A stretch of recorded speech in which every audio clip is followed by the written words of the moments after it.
힘들 때 술에 의존한다라고 써져 있는데 의존한다고 적은 적이 없는 거예요. 아니 평소 주량은 5병이고 주량 5병 술잔이 비는 걸 못 보는 타입이다 뭐 이렇게 적혀 있는데 전혀 아닙니다. 그렇게 적으신 적이 없다고요? 네, 그렇죠. 네.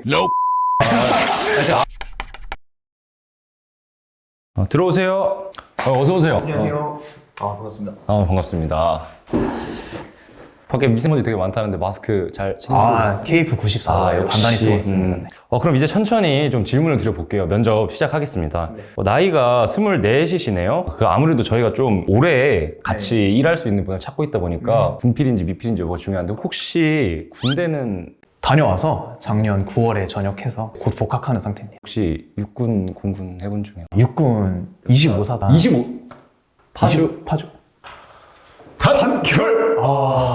이런 그 면접에서 이런 분을 만나기 쉽지 않은데 같은 사단 출신을 장래 희망에 수능 사회탐구 강사라고 적어주셨네요. 전공도 사회교육이신 걸 보니까 사회에 꽤 진심이신 것 같은데 어떻게 이제 사회를 그렇게 진심으로 하게 되신 건지. 사실은 제가 사회교육과에 원해서 온 건 아니었어요. 원래는 저는 이제 정치외교학과를 지망했었는데 선생님께서 너 점수면 정예는 살짝 힘드니까 비슷한 거 배우는 사회교육과 어떠냐, 너 졸업하면 교사도 할 수 있다, 좋은 거 아니냐로 해가지고 사회교육과에 오게 된 거고, 사회는 원래 진심이었어요. 고등학교 때부터 약간 힐링 과목 같은 느낌? 국영수 공부할 때는 이제 좀 빡세게 공부하고 사회는 재밌게 웃으면서 공부했던 기억이 공부를 웃으면서 힐링 과목이었어서 힐링 과목. 이제 와서 다시 이제 진로를 고민하게 되면서 좀 더 관심을 많이 가지게 된 것 같아요. 여러 가지 과목으로 나눠질 텐데 어떤 분야에 가장 좀 관심이 깊으신가요? 저는 일단 만약 강사를 하게 된다면 아무래도 사회문화랑 생활과 윤리 그리고 통합사회 이렇게 세 과목을 진행할까 생각도 하고 있고, 과외도 그쪽으로만 하고 있어가지고. 그러면 그 세 과목 말씀해 주신 것 중에 한 과목만 정해서 그 과목의 매력에 대해서 한번 좀 말씀해 주실 수 있을까요? 매력이라 한다면은 세 과목을 다 그냥 간단히 말씀드리면 너무 좋죠. 통합사회 같은 경우는 수많은 사회탐구 과목이 교과서 한 권에 다 담겨 있다. 다양한 관점과 폭을 좀 제시할 수 있다. 그래서 얕고 넓은 지식을 내가 알려줄 수 있다라는 매력이 있는 과목이고요. 네. 사회문화 같은 경우는 좀 더 사회 현상에 대해서 내가 아이들에게 예시도 좀 많이 들을 수 있고, 생활과 맞닿아 있는 생활과 윤리 같은 경우는 제가 수능 과목으로 선택을 했었거든요, 유일하게. 그때 공부했던 거 생각해 보면은 전 너무 재밌어가지고 막 사상과 원전도 찾아서 읽어보고 저 공부도 많이 해보고 했었거든요. 쉽지 않은 분이네요. 그래서 생활과 윤리 같은 경우는 좀 과몰입이 좋은, 사고력을 좀 늘려줄 수 있는. 말씀이 완전 청산유수시네요. 그냥 아끼지 않고 그냥 쓰세요. 면접 준비를 많이 하신 것 같은데. 붙고 싶어가지고. 근데 말씀을 듣다 보니까 좀 궁금한 게 생겼는데, 이제 어떤 과목을 좋아하게 되는 거랑 그 과목을 이제 가르치려고 하는 거랑은 꽤 다른 케이스라는 생각이 좀 드는데, 혹시 가르치는 쪽에 대한 생각은 어떻게 가지게 되신 건지. 어쨌거나 제가 지금 사범대에 재학을 하고 있잖아요. 교육학과 관련한 과목들을 많이 공부를 해요. 그 과정에서 제가 느낀 게 이제 탐구한다는 것 자체는 원석, 교육은 그거를 가공하는 과정이라고 저는 생각이 들었어요. 탐구를 하면서 저희는 이제 원석을 캐게 되는 거죠. 뭐 사회라는 원석도 있을 거고, 경제라는 원석도 있을 거고, 철학이라는 원석도 있을 거예요. 사범대생이라면 결국에는 학생들에게 뭔가를 가르쳐야 되는 거잖아요. 그렇죠. 그래서 가르친다는 행위는 그 원석들을 가공하는 거로 저는 생각이 들었어요.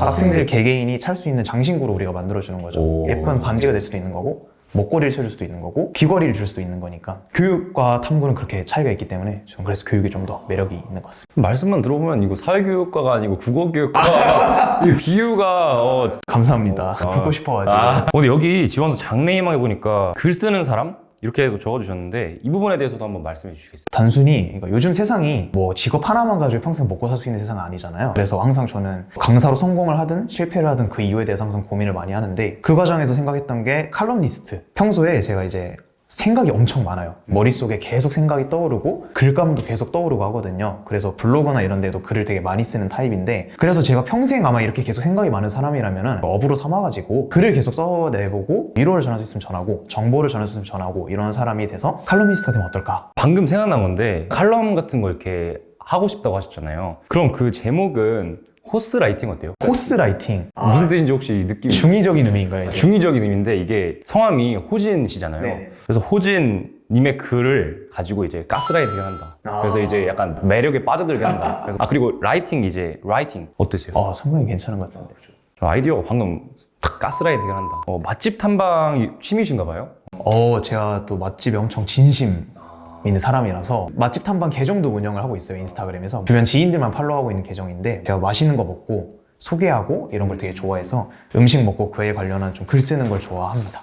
아, 그럼 푸드 칼럼니스트 쪽으로 또 활동하실 생각이 있으신 건가요? 네, 아마 칼럼니스트가 된다면 저는 푸드 칼럼니스트가 가장 꿈이기는 합니다. 제가 돈가스 좀 좋아하는데 혹시 돈가스 맛집 추천 하나만 해주실 수 있어요? 합정역 근처에 치키젠이라고 거기가 에르메스 접시에 담겨. 에르메스요? 네. 아니 그 막 벨트 막 50만 원 아, 네. 그 접시가 다 에르메스 접시거든요. 거기 가서 안심카츠에 생맥주 한 잔 딱 드셔보시는 거 추천드립니다. 거기서 실수 한 번 하면은 배보다 배꼽이 더 커지겠는데 이거 접시 깨트리면 큰일 나죠, 이제. 자기애가 되게 넘친다고 또 적어주셨네요. 자기애가 특기라고 적어주실 정도면 본인을 얼마나 사랑하시는 거죠? 자존감은 최대로 하고 자존심은 최대한 낮추자라는 게 저의 인생 모토거든요. 제가 뭔가 좀 아직 그래봤자 24살밖에 안 됐지만 이런저런 좀 힘든 일도 좀 겪어보고 그걸 극복하면서 최종적으로 생각이 든 게 결국에는 어떤 힘든 일이 닥쳐도 마지막에 남는 건 나 하나구나. 그러니까 내가 나를 사랑하지 않으면 아무것도 못하겠구나 생각이 들더라고요. 스스로를 좀 좋아해야겠다, 사랑해야겠다고 생각을 많이 했고 그래서 자존감은 언제나 최대치로 끌어올리고 살아가려고 노력하는 대신에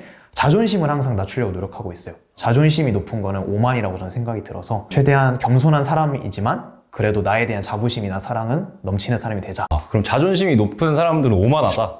자존심이 너무 높으면 오만해질 수도 있다. 그럴 수도 네, 있다. 다음 질문 드려볼게요. 네네. 특기에도 그렇고 희망 분야에도 그렇고 고민 상담에 좀 자신감을 보이시는 것 같은데 MBTI가 혹시 제가 MBTI가 초등학생 때부터 계속 검사를 해봤었는데 초등학생이요? 네, 한창 MBTI가 나왔을 때부터 검사를 해봤는데 ENFJ 전부 다 80% 이상 한 번도 빠진 적 없이 계속 나왔거든요. 그럼 외향형이면서 생각은 넓게 하시는 스타일이고 감성적이면서 계획적인 네, 그쵸. 연애를 대표 상담 분야로 적어주셨는데 연애 고수신가요? 연애에 그렇게 방점을 찍으실 줄 몰랐는데 상담의 종류를 다 적어본 거예요. 근데 고수냐라고 한다면은 고수는 아닌 것 같고요. 아까 MBTI 말씀하시면서도 얘기했었지만 공감을 좀 많이 해주는 편이고 해답을 제시를 안 해주는 편이에요. 저는 들어주고 공감을 많이 해주고 나면은 친구들 다 약간 느끼는 게 덕분에 좀 마음 편해졌다 말하는 경우가 많더라고요. 저는 MBTI가 되게 극T에 가까워가지고 아니 내 코가 석자인데 지금 확실히 다르네요. 들으면서 지금 확 와닿았어요. 여기 지원 동기에 누군가를 위한 강의실에서 일하고 싶다라고 적어주셨는데 정확하게 이 부분에 대해서 한번 설명해 줄 수 있을까요? 누군가 저와 비슷한 경험을 하는 사람도 있을 거고 저에게 뭔가 궁금한 점이 있는 사람도 있을 거라 생각을 해요. 모두를 위한 교실에서 일하되 특히 나를 더 필요로 하는 누군가를 위해서 상담도 해주고 얘기도 많이 들어주고 하고 싶다라는 뜻에서 누군가를 위한 교실이라고 한번 적어봤어요. 좀 더 구체적으로 들어가 주신 거네요. 네, 그렇죠. 여기 보니까 근데 좀 곤란한 게 있네요. 어떤 거죠? 힘들 때 술에 의존한다라고 써져 있는데 의존한다고 적은 적이 없는 거예요. 아니 평소 주량은 5병이고 주량 5병 술잔이 적어줘야지. 비는 걸 못 보는 타입이다 뭐 이렇게 적혀 있는데 전혀 아닙니다. 그렇게 적으신 적이 없다고요? 네, 그렇죠. 네, 구라였습니다. 제가 아까 놀랐네요. 혼적을 살짝 해봤는데 본인이 작성한 지원서 내용이 이제 자신감이 없으면 준비 미흡. 원래 내용은 맛있는 음식, 사랑하는 사람들, 약간의 술과 함께하기라고 적으셨는데 네. 힘들 때 이 술이라는 게 호진님한테 어떤 위로를 주는지 궁금하네요. 술에만 방점 찍지는 않을게요. 사랑하는 사람들이랑 맛있는 음식이라는 게 더 중요하다 생각을 해서 저는 힘들 때 혼자 썩히면은 진짜 완전 수렁 끝까지 떨어지는 타입이에요. 많이 들어주는 만큼 이제 본인이 힘들 때도 들어주는 사람이 필요한. 네, 그런 타입인 거죠. 왜냐면은 저는 힘들 때 아까도 말씀드렸지만 생각이 엄청 많기 때문에 안 좋은 생각이 꼬리를 물면서 계속 머릿속에 떠올라요. 진짜 힘들 때는 불면증 때문에 거의 2, 3일 동안 밤새 본 적도 있고 그때 이후로 느낀 게 저도 말을 해야 되는 사람인 걸 느꼈어요. 내가 언제든지 말하고 싶다고 했을 때 들어줄 수 있는 사람이 필요하다. 힘든 감정을 온전히 받아들이고 나아가기 위해서 천천히 일어나기라고 힘들 때 이겨내는 방법을 적어주셨는데 만약 정말 본인의 삶이 너무너무 지쳐서 툭 치면은 당장이라도 쓰러질 것 같은 사람이 있다. 그런 어려운 상황에 있는 사람이 있다면 어떤 위로의 말을 해주고 싶으신지. 함께 걷자고 말할 것 같아요. 힘든 거 다 말해라. 나한테. 내가 들어주겠다. 같이 걷자. 라고 얘기할 것 같아요, 저는. 약간 행군 바이브 아니에요? 전우회가 살아있는. 전우회가 역시. 이제 지원서 바탕으로 드리는 질문은 얼추 마무리가 됐고요. 추가적으로 몇 가지 질문만 더 드릴게요. 본인이 가장 멋있는 순간, 그게 있다면 언제일까요? 저는 두 가지가 있다 생각을 해요. 일단 저는 제일 먼저 제가 대중 앞에 나섰을 때 가장 멋있다고 생각을 해요. 고등학교 때부터나 중학교 때부터나 가장 잘해왔던 게 발표거든요. 대학교에 와서도 거의 모든 팀플의 발표를 다 제가 맡거든요. 일부러 먼저 자원을 해서. 제가 지금 또 대학교에서 토론 동아리도 하고 있어요. 스피치 동아리. 이번에 토론 대회도 우승을 했거든요. 두 번째는 제가 어딘가에 리더가 됐을 때 제일 멋있다 생각해요. 리더십이 제 나름대로 저 나름의 소신도 있다 생각을 하고 함께 이끌어가는 걸 되게 좋아한다 생각하기 때문에 과 학생회장도 하고 사범대 부학생회장 대행 세터기획위원장. 죄송한데 몸이 한계가 아니신 것 같은데 그 정도면 듣다 보니까 막 귀에서 피가 나오는 것 같아가지고 감투를 뭐 거의 2중에 3중으로 쓰고 계신데 동아리 회장까지 이번에 동아리 맡게 돼가지고 회장까지. 사랑하는 사람들과 좋아하는 단체에 속했을 때 무조건 그 단체의 리더를 맡으려고 노력하는 것 같아요. 그 사람들과 좀 더 좋은 시간도 보내려고 하고 이 단체를 더 이끌어 나가고도 싶고. 굉장히 많은 단어를 이렇게 숨쉴 새도 없이 쏟아내셨는데 너무 많이 아니 그게 아니고 아니, 너무 대단해가지고 구렁이 담 넘어가듯이 이렇게 말씀이 나오셔가지고 지금 24살이시잖아요. 20살 1월에 호진이에게 한마디의 조언을 할 수 있다면 더 놀라고 할 것 같아요. 더 후회 없이. 그렇게 놀았는데도 약간 후회 남긴 하거든요. 미팅도 좀 더 많이 나가볼 걸. 동아리 같은 것도 한번 더 많이 해볼 걸. 거기서 더 좀 더 다양하게 도전해봐라. 두려워하지 말고 라고 말할 것 같아요. 이제 질문은 다 드린 것 같고 마지막으로 하고 싶은 말씀 있으시면은 뭐 편하게 해주시면 돼요. 뭐 포부를 밝히셔도 되고 여기서 갑자기 뭐 하이보이 한번 쳐주셔도 되고 그냥 자유롭게 말씀해 주시면 될 것 같아요. 저는 이제 따뜻한 심장과 뜨거운 피를 가진 사람이다 라고 저를 마지막으로 소개하고 싶어요. 누군가를 대할 때 있어서만큼은 그 누구보다 따뜻하게 제 마음을 다해서 이야기도 들어주고 공감해 줄 수 있는 사람이기 때문에 이 모두의 교실을 찾아올 고민을 가진 모든 청춘들에게 저의 이야기를 전달할 수 있다 라고 어필하고 싶고요. 저는 동시에 뜨거운 피를 가진 사람입니다. 제가 좋아하는 일에 있어서만큼은 그 누구보다 뜨거운 열정을 가지고 피가 끓을 정도로 열심히 하는 사람이기 때문에 이것 역시 제가 모두의 교실에 취업하게 되는데 아주 큰 강점이 될 거라고 생각합니다. 모두의 교실에서 누군가를 기다릴 날들을 저는 기대하고 있겠습니다. 감사합니다. 머릿속에서 이렇게 1열부터 마지막 열까지 이렇게 드르르르 모두의 학원, 아니 모두의 교실에서 필요로 하는 인재 상이신 것 같습니다. 전우라서 그런 게 아니고 진짜 이렇게 드르르르 고생 많으셨습니다. 이제 나가보셔도 될 것 같습니다. 네, 알겠습니다. 감사합니다. 연락드리겠습니다. 네, 좋은 시간이었습니다. 감사합니다. 네. 수고하세요. 네, 고맙습니다.